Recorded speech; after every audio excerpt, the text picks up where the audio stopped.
بسم اللہ الرحمن الرحیم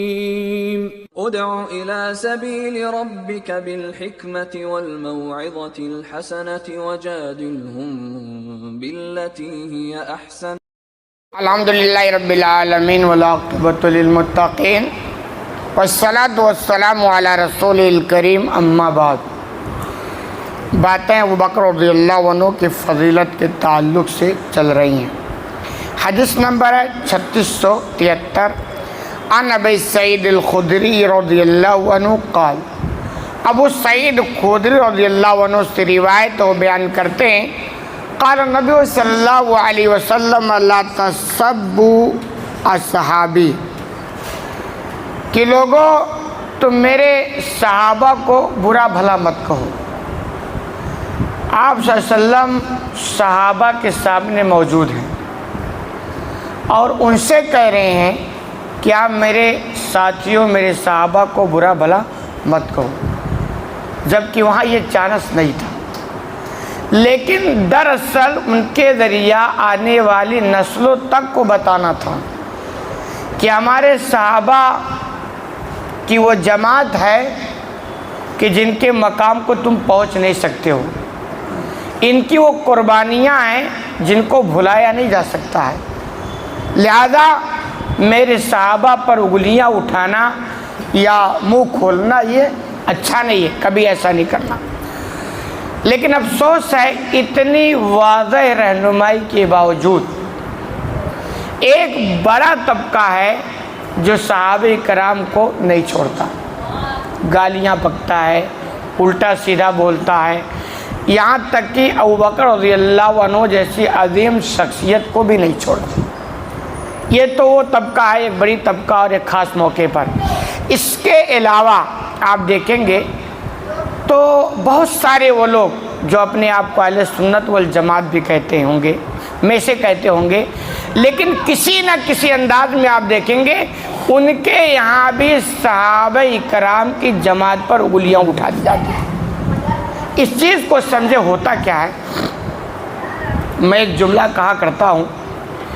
کہ با ادب با مراد، بے ادب بے مراد۔ کہنا مطلب یہ ہے، ایک محاورہ ہے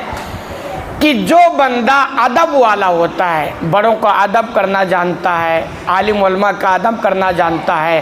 بزرگوں کا احترام کرنا جانتا ہے، وہ مقصد کو حاصل کر دیتا ہے۔ اور بے ادب بے مراد، جس کے اندر ادب نہیں ہوتا ہے، بڑوں سے بات کیسا کرنا، بزرگوں کے ساتھ کیسے رہنا، عالم علماء کے ساتھ سلوک کیسا ہونا ہے،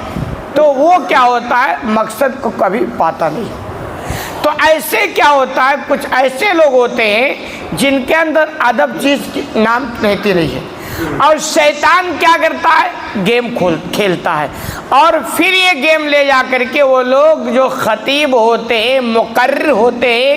ایک بڑی تعداد ان کو سن رہی ہوتی ہے نا، ان کے ساتھ کھیلتا۔ کیسے کھیلتا؟ اچھا، شیطان کیا بہت ہوشیار ہے،